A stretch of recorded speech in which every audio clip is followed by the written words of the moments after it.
Okay. Well, I want to thank Nehru, Nazio, my colleagues at Berkeley Lab for inviting me to speak today. Um, I'm covering a lot of material, and my preference is to be, like, have this be interactive. Like, I'm going to be moving around a lot. Like, that's just my style, and I just don't want this to be one way. So please, just we're gonna try to keep this lively. I know it's after lunch, which is, everybody's in a little bit of a coma. So basically, I'm going to talk about metrics. I'm going to talk about valuation frameworks. I'm going to give a couple of examples of how to value or how others have valued or prioritized investments in resilience. One of the things that you're seeing, obviously with Natalie just a second ago, and of course with Nehru and some of the other presentations, we've hyperlinked everything. So like, this is an introduction. Like, my goal is to lead you to water. I can't force you to drink, okay? So, a lot of this stuff may be introductory, so I would encourage you to, if you're like, hey, what is that? Click the link, and it'll take you to where there's more information. I'm gonna tell you straight up, there are some of these things in here, I don't even know what they mean, especially around metrics, okay? I know some metrics really well. I have a colleague at the National Renewable Energy Lab, Bobby Jeffers, who compiled metrics. He found 200 unique metrics associated with reliability and resilience. That's overwhelming. To say I know everything about metrics, don't believe me, okay? So we'll start off by that. All right, I'm gonna talk. We're gonna have discussions. We're gonna do a little Kahoot poll, and my colleague Natalie is gonna help run the Kahoot. Natalie, you have Kahoot fired up? Cool. All right, so we're going to do interactive polls, and we're just going to have fun. I hope you have fun with this. Does the clicker work? Okay, perfect. All right, availability of information. This is really important. I'm a researcher. Lisa, Natalie, others that you've heard from, Tom Wall. We're researchers. We rely on information to conduct research. I can tell you from my experience in this field, regulated utilities and commissions tend to have a lot of information. It's public, right? A public utilities commission. That doesn't mean that other types of utilities aren't engaging in resilience, right? Co-ops, munis, everybody's thinking about reliability and resilience. It's much more difficult to find information at co-ops and municipals. So for that reason, a lot of our research is based on the great work that the commissions do and the utilities that have to go in front of commissioners.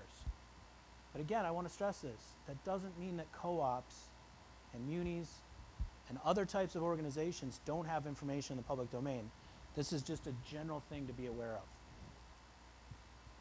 All right, so we're going to start off with metrics. But before we do that, I want to talk about the lab, Berkeley Lab's sort of portfolio and what I would call reliability and resilience.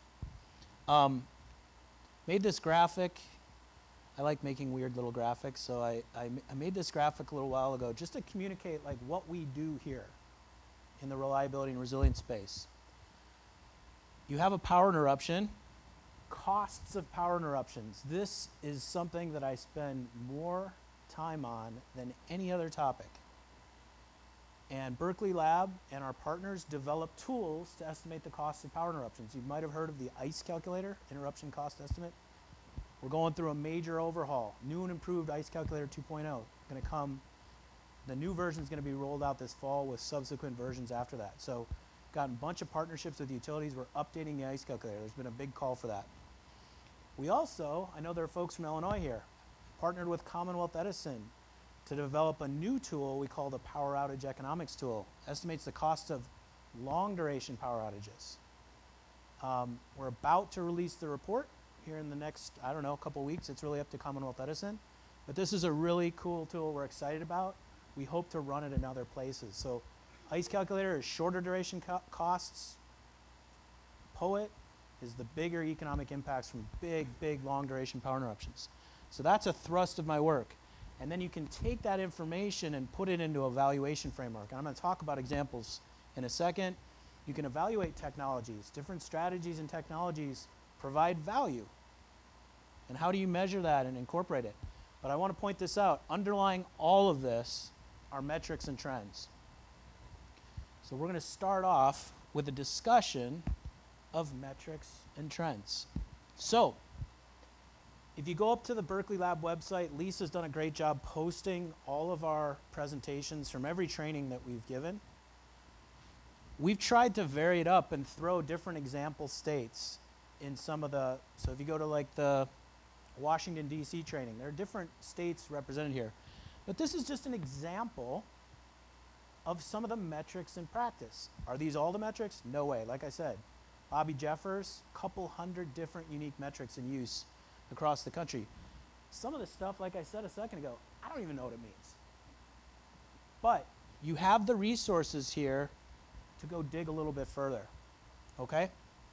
So you can see the classic IEEE 1366 reliability metrics that we're probably all familiar with, SAIDI, SAIFI, CAIDI. You know, California is looking at circuit level SAIDI, SAIFI, CAIDI, as well as system level. So those are things to be thinking about, like what level of resolution. They have a community resilience metric.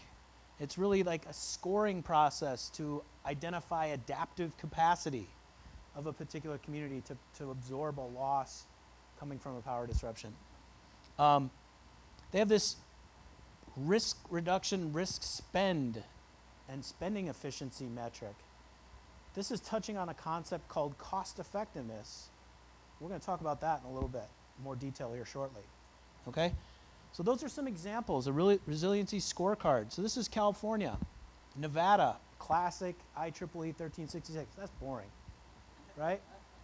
Like, we know what these are. Like, we've all seen this stuff before, or most of us have, but it's boring.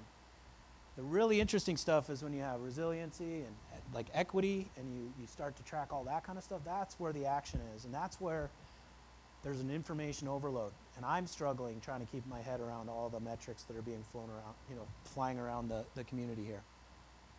But, Nevada's got some interesting ones. Amount of load voluntarily reduced under emergency conditions. That's different than SAIDI and SAIFI. Quantity of distributed resources available. That's interesting, right? You're getting at moving away from the bulk power system to a distribution system where you may be able to absorb the impact of power interruptions better because, you're not relying on a big transmission line. Washington State, again, the boring 1366 stuff. They've got some additional reliability metrics, and these are variations of the 1366 metrics. Again, I don't want to go into detail on every one of these. The point is, there's a lot of material out there about metrics, and if any of these sort of pique your interest, click the link and read a little bit more information about it. And if you have other questions about sort of innovative metrics that we've come across or we've heard about, we'd be happy to link you up with the latest information on some really interesting metrics we're hearing about. Oregon, again, doing the same sort of reliability metrics like most others are, but then they've got some resilience metrics, and these are mostly used for resilience planning purposes in terms of calculating the benefits of an investment or a strategy. Reduction in near-term asset risk values, reduction in near-term customer minutes interrupted, reduction in expected outage durations and numbers. So these are starting to think about the future. How might an investment or strategy reduce risk? All right, Florida, they've got an interesting one they call LBAR, average time it takes to restore power to all customers. They've got some very specific customer reliability metrics. These are how many customers experience multiple momentaries. Does everybody know what a momentary power interruption is? It's 5 minutes or less, basically. It's the kind that resets your computer enough to be annoying. You know what I mean? Believe it or not, my colleague Joe Edo has calculated this is like billions of dollars in lost productivity when you have a momentary. So we focus a lot on the long duration power interruption costs, but these little momentaries, it's annoying, especially when you have servers and very, heavy electronic use customers having to reset. It's a pain. We all know that, right? So that's a significant impact, and that's why they're tracking it. And then customer interruption cost. Florida Power and Light, they're using the ICE calculator. We used to track Josh Schellenberg, who you heard earlier, I believe. We started to track regulatory proceedings where they referenced the ICE calculator, and we gave up after like 2 or 3 dozen different states. So this is a tool that's in heavy use, and we're making a major investment with support from utilities to update this tool. It's a 2 to 3 year project, probably going to be about a $10 to $12 million project. So by later this fall, we'll have the new version out, much to the relief of our friends in the regulatory business and the utilities. All right, so our first poll, everybody have your phones or your computers. We're going to do a little Kahoot. What new metrics might be needed in your region to evaluate proposed or past investments in resilience? I just gave you a sampling. She's going to load it up.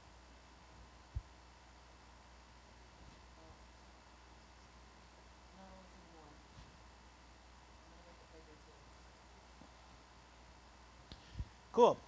So I know I just briefly touched on metrics, right? I was just giving you a little, it was like an appetizer. Now I'd like you to put your thinking caps on and like, hey, what are some metrics that might be needed in my, my jurisdiction, where I live, or my region? What is it doing?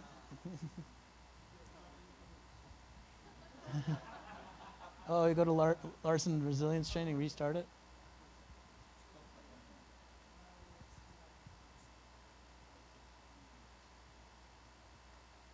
All right, well, while we're waiting for this to load, does anybody want to throw out some ideas? You've heard about equity. We're starting to talk about resilience, reliability metrics. Yeah, you in the back. Yeah, the ICE calculator. Yeah. It's a little bit kind of disturbing. What's disturbing? Because the way it's being used, I mean, is that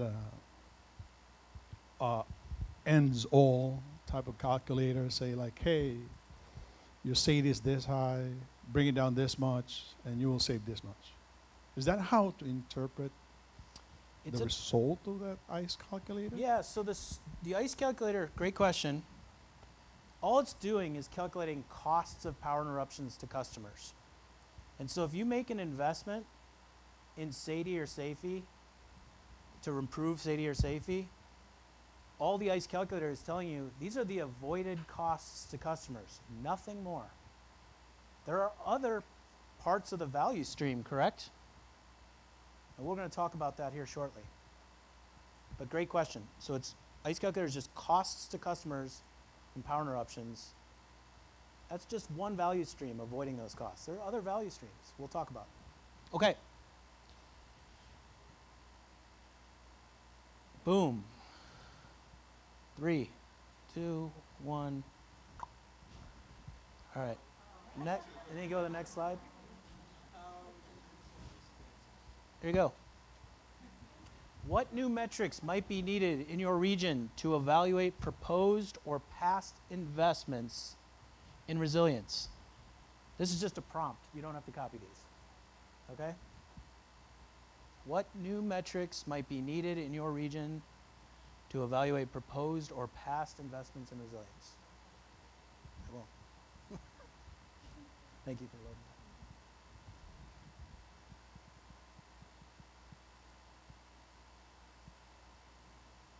And then you'll go.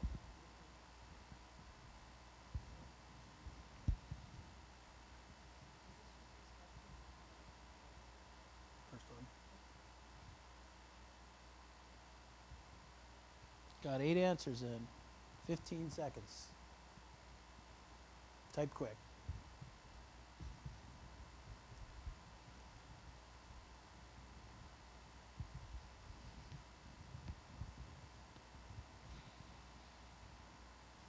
All right, let's see what we got.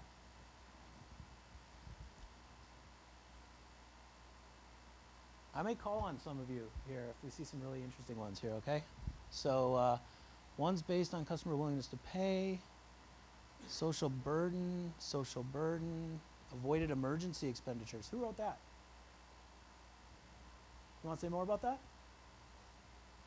Knowing how much your savings are making these investments useful in the dollars and cents. Yeah. So would this be emergency expenditures by the utility, the community, the state? It could be anything, right? So this could be saving money, the utility not having to dispatch crews in an emergency. It could be the community, right? Because this isn't just about utilities. This is about community. Resilience is about community. So this could be, you know, the community not having to dispatch emergency responders, right? So this is a really good one because it touches on both emergency responders or expenditures for a utility, but also the community or the state as a whole. So it's an interesting one. What about non-energy impacts of power interruptions? Did anybody, who said that one? I want to fess up. It's okay. Non-energy impacts? Well, let me ask this of the whole group. What's an example of a non-energy impact of a power interruption? Any ideas? Loss of water. Loss of food, right? What else? Labor. What about health and safety? You know, the Texas event, what was that, 2 years ago? Like, people lost their lives. Guess what? Economists put value on that. Does anybody know what the value of a statistical life is? 14 to 15 million. Statistical life. We're not talking about an individual here. Okay? I've used it in my work. People get uncomfortable when we talk about this, but we're talking about a statistical life, not an actual person. Okay?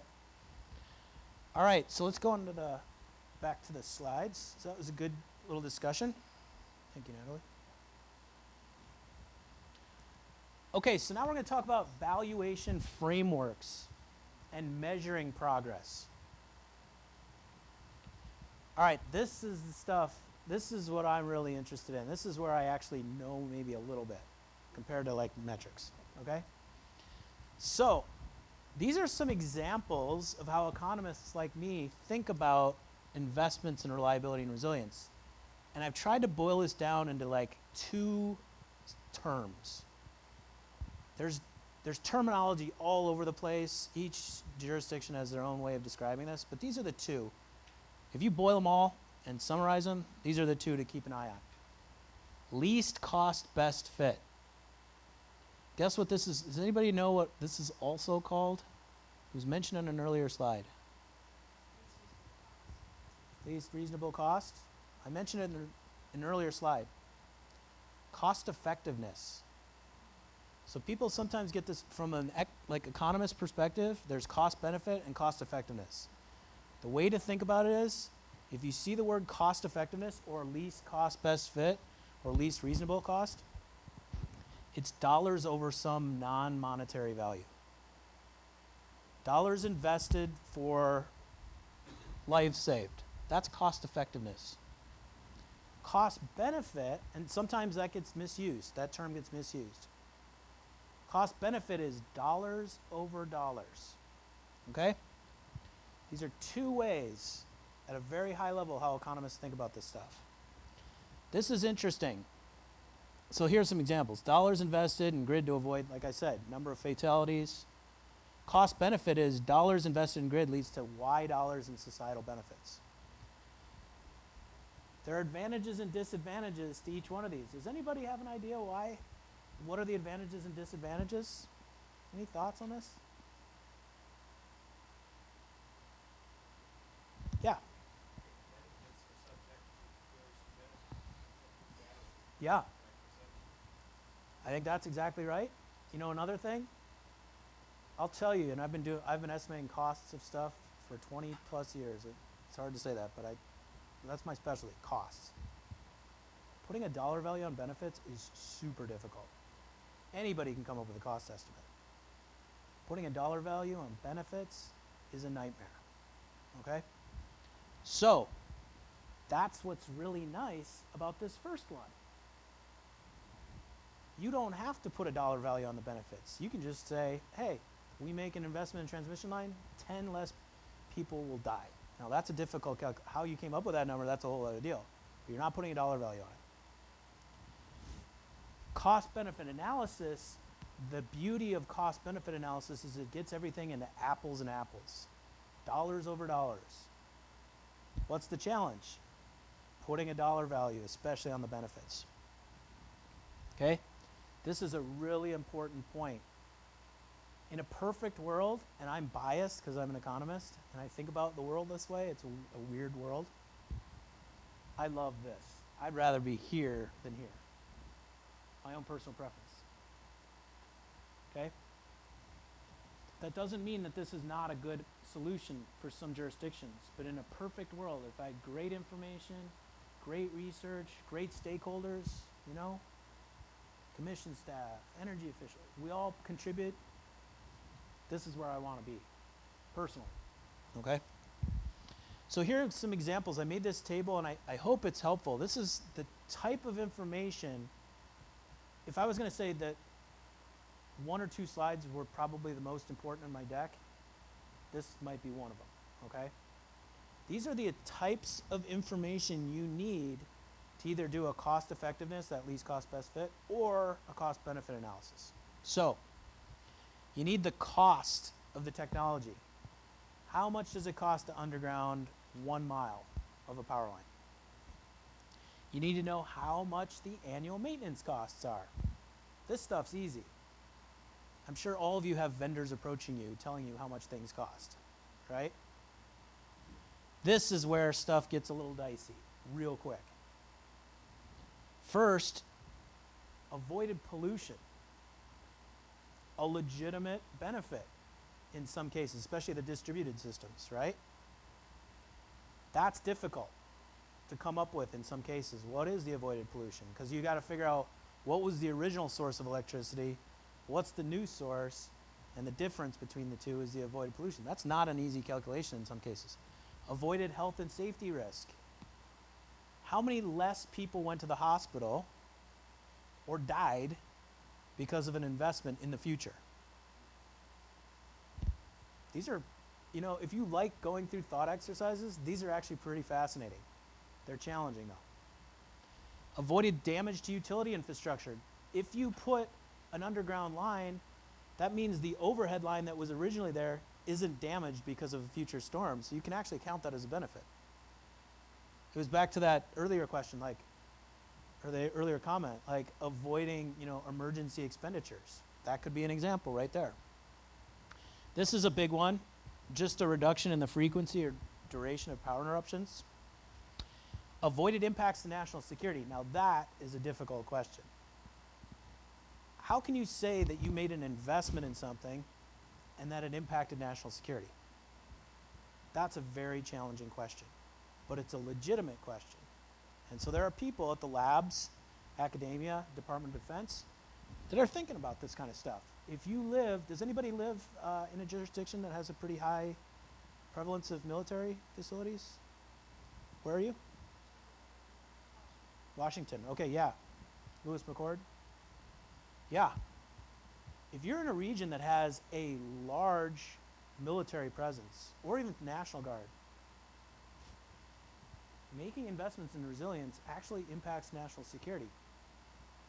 It's a difficult thing to monetize or even capture what those benefits are. So there are people starting to think about that. And if you have questions about that, we can steer you to the right people. Benefits, monetizing benefits. This is where we get into some really interesting stuff. Avoided morbidity and mortality. What does that mean? It's the cost of health and the cost of death. What was avoided because you made an investment? Avoided capital and O&M costs, avoided interruption costs to customers, the ICE calculator or the power outage economics tool I mentioned earlier. That's the bread and butter right here. Avoided spillover effects. This is why we did this POET project with Commonwealth Edison, because when you have a long duration power interruption, I'm talking like more than a day, some really weird things start happening to the economy. Get this is really cool. When you have a power interruption that's more than a day, businesses that still have power are negatively impacted. Why is that? What was that? Too many people? Do you have a comment? What was that? The issue that I'm sure looting does happen, and we've seen it in in some of these extreme cases like Hurricane Katrina, right? The issue with the spillover effect is, let's say you're Ford, and you don't have power, but Michelin, the tire company, does have power. Is Michelin able to get the tires to Ford, sell those tires to Ford? No, even though Michelin has power. What if you own a catering business and you need a Ford Econoline van? Your catering business has power, Ford doesn't. Are you able to get that van when you need it? So that's a spillover effect. We start to see those things happening when you have longer duration power interruptions, and this is why Commonwealth Edison was really interested in this, because they know if you have a long duration power interruption, there are businesses and customers impacted that may still have power. And how do you capture those benefits? And that's why we're really excited about that specific project.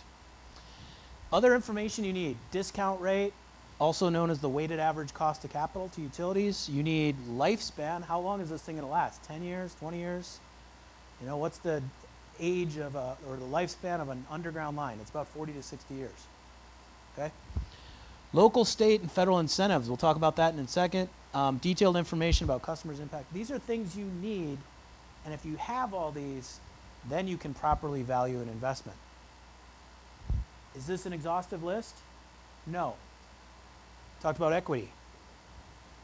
Equity fits in here somewhere. I'm not exactly sure how and where, but it does.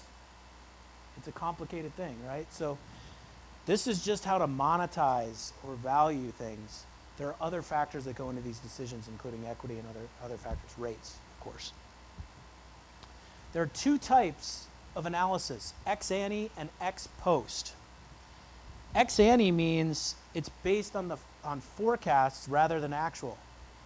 So anytime you see work where we're forecasting something into the future and calculating the costs and benefits of a proposed investment, what's that?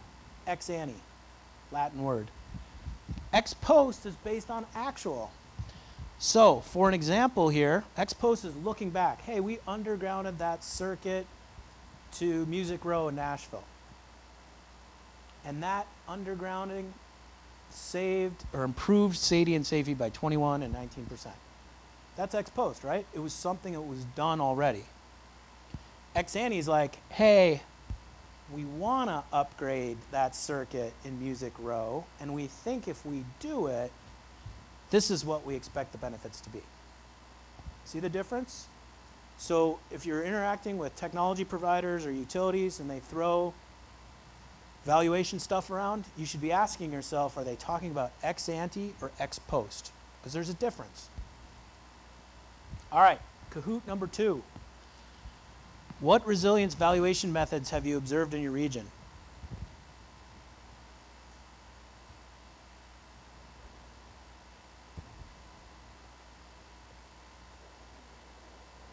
So we're giving you choices here.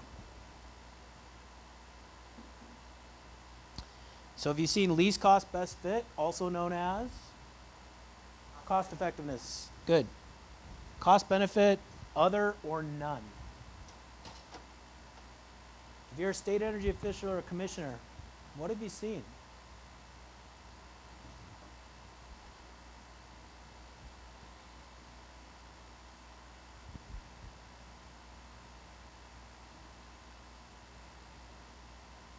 All right.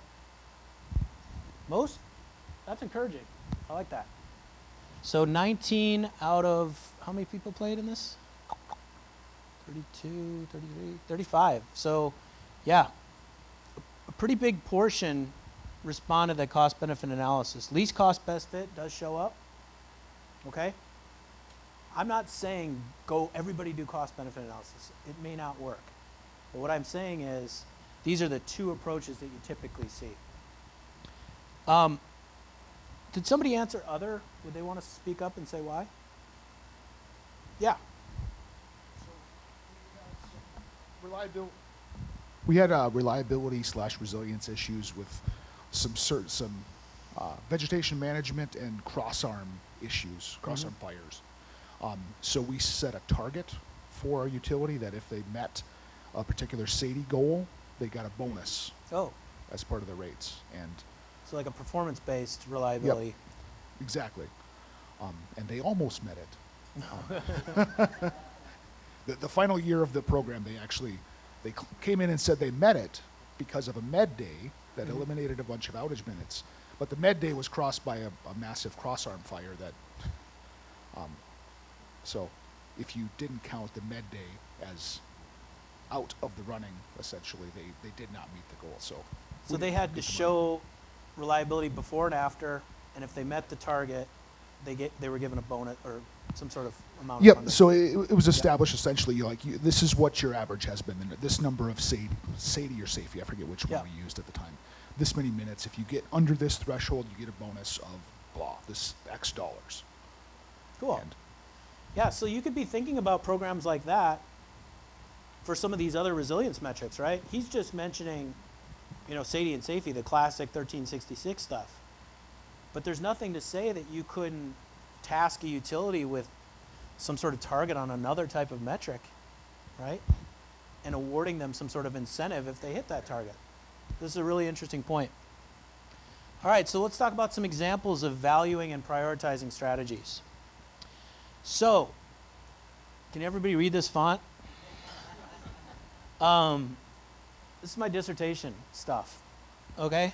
So I'm not going to bore you with my dissertation, but I am going to give you a couple of highlights, okay? So, we were doing this work a number of years ago. We have a database of reliability data for the entire country. We have like 200 some odd utilities in this database. And so we were able to track reliability over time and then build a little model to explain what drives reliability. So when I ran the model, one of the variables in our model was the share of line miles underground. And lo and behold, when we ran the model, the utilities that had more line miles underground had better reliability. Makes sense. Because most reliability is impacted by what?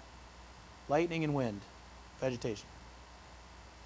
So we got a statistically significant signal. And so at the time, my PhD advisor, Jim Sweeney, was like, hey, everybody says undergrounding is too expensive, but compared to what? It is expensive. But there was no one putting a dollar value on the benefits. And so that's where I stepped up on my dissertation and worked on this stuff. So I designed, get this, both an ex post and an ex ante analysis. Ex post is what? Looking back. I went to this weird little not weird, really cool, but weird, fishing village in Alaska called Cordova. Very beautiful. Anybody been to Cordova? Highly recommend it. Spectacular mountains. Beautiful. If you've ever had Copper River salmon at a restaurant, it comes from Cordova area. Anyway, I was up in Alaska for a project, and I noticed they were undergrounding their lines. I talked to the CEO, and he said, we've been doing this for 30 years. Next week, or in a month, we're going to be 100% underground. We've been doing it for 35 years. He said, oh, can I do a case study? I said, yeah. So I looked back at their decision in the 1970s to underground. I did an ex ante analysis for Texas, where I basically came up with the idea that, what if regulators woke up one day in Texas and said, for whatever reason, let's underground everything? Can you imagine? This is like hundreds of thousands of line miles. That'd be a big, big construction project. Underground everything you see overhead. So I built a model to estimate what the costs of doing that would be and what the benefits might be. Okay?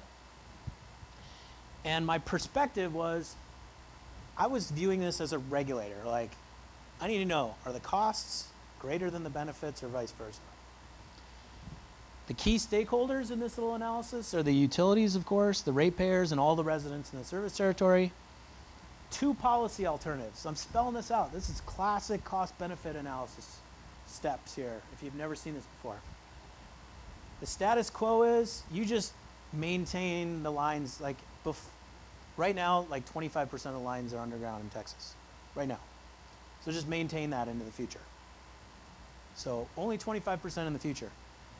The policy alternative is let's start pulling everything out of the sky and sticking it underground, and how long will it take, and what will it cost, and what are the benefits. Fun little model. And so this is the table. You may have seen tables like this from utilities, but this is a classic cost-benefit analysis table. It's kind of like an accounting exercise. We've got a ledger here, right? On the left, we have costs. On the right, we have benefits. These are the costs and benefits that I considered. If I was going to do this analysis in California or Oregon, does anybody see a key benefit I'm missing? What's the benefit? Yeah. When I was doing this was like 2014 to 2016, like the big fires in California hadn't happened yet. As soon as I published my dissertation, I was like, OSH, beep, because I missed a key benefit. If you have more underground line miles, what? You have less ignition potential.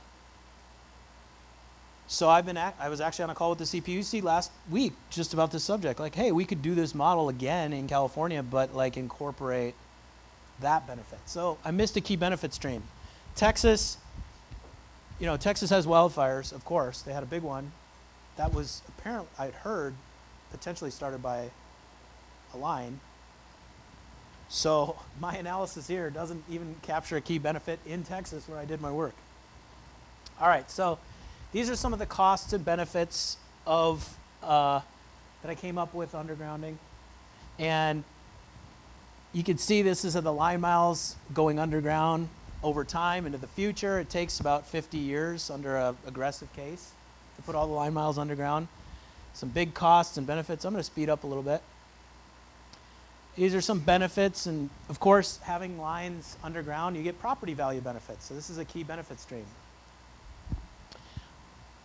All right, so then the question is, what conditions are necessary to actually make it have positive net benefits? Because I calculated that the benefits were less than the cost by a big order of magnitude. I found that if you underground all of Texas, guess what? The costs exceed the benefits by $21 billion. For every dollar you spend, you get 30 cents back. In the present value, so in 2017. Yep. So the overhead underground, I'd have to get back to you on my paper, but there's a different useful lifespan for overhead and underground. I think overhead are a little bit longer lasting than underground. Underground deteriorate, but that technology is changing. But all right, so there's cases where you can actually get net benefits, and so I started to explore some of those. I am going to skip over this slide in the interest of time because I'm running a little long. But I will tell you that my colleagues, J.P. Carvalho and others, Sunhee Baik, Will Gorman, they calculate the benefits of photovoltaic solar with storage. And we're able to estimate what's the resilience value of having PV with storage across the country. Again, they're doing similar things. They're calculating the benefit-cost ratio. And so this is a really interesting paper if you want to learn more about how people have valued different technologies. I talked about undergrounding. They talk about PV with solar. And I know that's obviously of interest to many of you. So they run sensitivity analysis. They conduct policy scenarios, like if the investment tax credit is available, and then they recalculate the benefits and costs. So this is going to be available to you if you're interested in this type of work. Another example. All right, so what challenges do you foresee when reviewing a utility's valuation and spending? What challenges do you foresee when evaluating a utility's valuation and justification for resilience investments?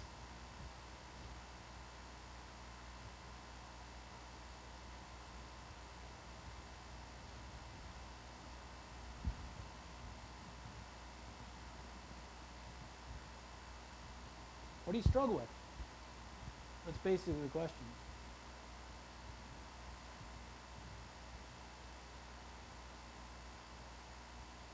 Three answers.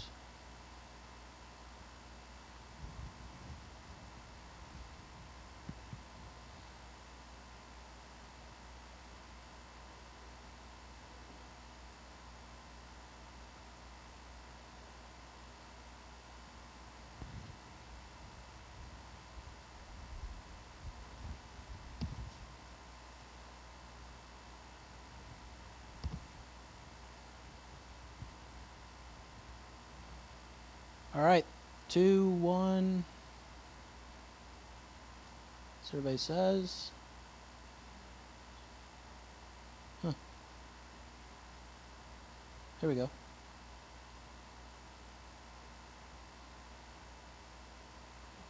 Here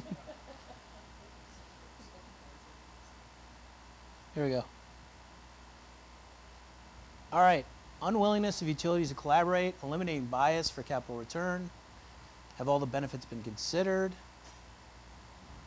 Estimate real costs and benefits, like we were talking about earlier, like always a challenge, especially on the benefit side. Insufficient data, or incorporating sufficient data. Uncertainty keeps coming up. Trusting that the benefits are reasonable. These are difficult, really important questions and observations. So let's go on to the next. Thank you, Natalie. All right, I'm going to give you an example of how a utility and a regulator came about prioritizing a strategy. Okay, I'm going to go a little faster just because I'm running short on time. So basically, the Grid Deployment Office, which is partially funding this whole training process, they're going to be putting out these resilience spotlights focused on, different utilities that have, pulled off a pretty major resilience effort. And so we've got a couple coming out here shortly. They'll be up on the GDO website in the not too distant future. One of them was Consolidated Edison, Con Ed, in New York after Superstorm Sandy. Everybody probably remembers this. This is a major, hurricane that turned into a tropical storm. More than 2 million customers were without power. Many of them were without power for weeks.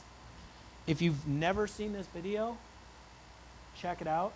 This is one of the craziest things you'll ever see. It's the substation at East 13th Street exploding. There's like a foot of water, and there are people like walking around in the water, and all of a sudden this thing lights up, and it looks like a star exploding. So they lost this substation. So regulators are like, hey, what do we do? Con Ed proposed a whole slew of storm hardening projects to avoid a future Superstorm Sandy. The problem is, and I think all of you know this, there are opposing views. Some said it wasn't big enough. Others said it's too expensive. And so regulators, the Public Service Commission, basically said, let's form a collaborative of resilience experts and utility experts and scientists, and let's come to a rigorous assessment and conclusion about what to harden. And so that's what they did. They did a risk assessment. They have identified places in Con Ed's service territory that were at risk. They looked at wind damage probabilities, the costs. They did this rigorous analysis, and then they used a cost-benefit model. And they used that cost-benefit model to rank. There were over 100 projects here. We've screened them out. Con Ed told us it's too sensitive to share. So we just focused on the one that made the top cut.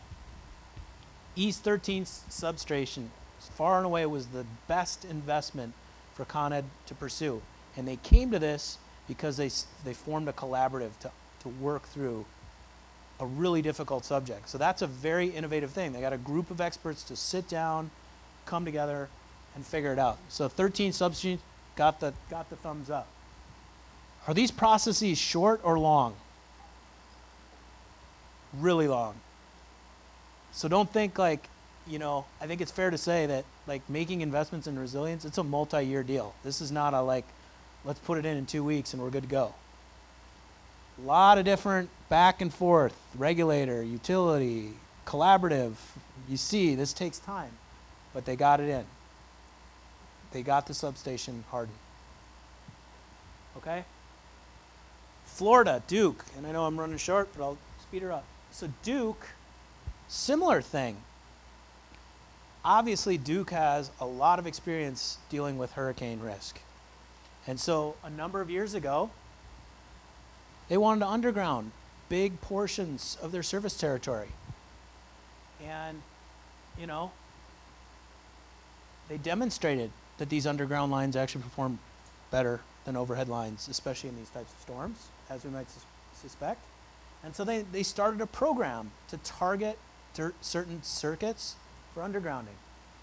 So then again, same thing, a lot of back and forth with the regulators in terms of storm protection plans and rate cases and all this kind of stuff. They asked for a cost-benefit analysis.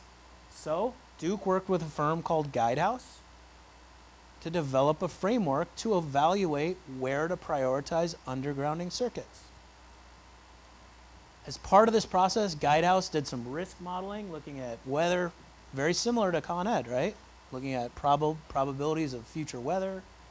And then they identified the costs of different underground and the benefits, kind of like I did. And then guess what? Just like East 13th Street substation came about, they identified the circuits that were probably really good to underground in the future using this type of evaluation framework. Again, long timeline. So the reason I'm showing these, set your expectations. This is a process that takes some time to implement. Is it worth it? Definitely. But it takes time. Resilience investments are not made overnight. This is a process between regulators, utilities, state energy officials, and others. So what are the lessons learned? This resilience collaborative was huge. Con Ed was able to solve the problem. Regulators and consumer advocates were button heads, and utility, they couldn't figure out what to do. And then they got this collaborative together and they solved the problem and identified the assets that they needed to make in order to improve resilience. These work groups are real key. Requiring utilities to measure past performance, like that example he gave earlier. How can you say you're better at something if you don't measure it in the first place? So you need to have some metrics in place. And this cost-benefit analysis could inform similar evaluation and prioritization activities in other parts of the country. So the way they thought about it is a way you could potentially think about it in the future. All right, what is the most important criteria for prioritizing one strategy over the next?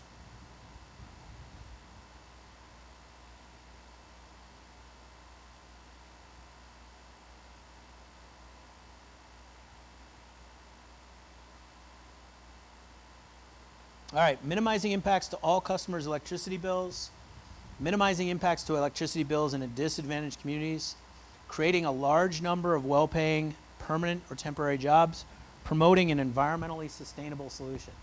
These are difficult ones. What's your pick? It's interesting. We're going to, I think, release the results from all these trainings and see what everybody says.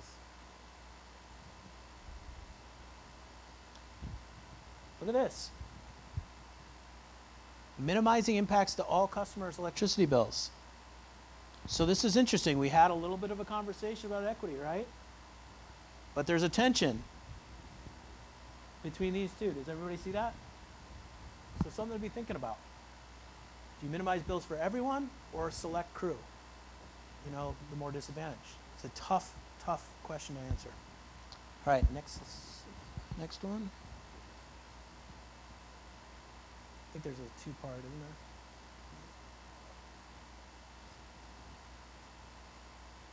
All right. This is part 2. I'm going to give you 4 more choices. Okay, we just gave you 4 difficult ones. Here's 4 additional ones. Ensuring critical customers always have electricity. So what is the most important criteria? Part 2. Reducing the impacts of interruptions to as many customers as possible. Demonstrating innovative technologies or reducing the impacts of interruptions in disadvantaged communities. Another equity angle there.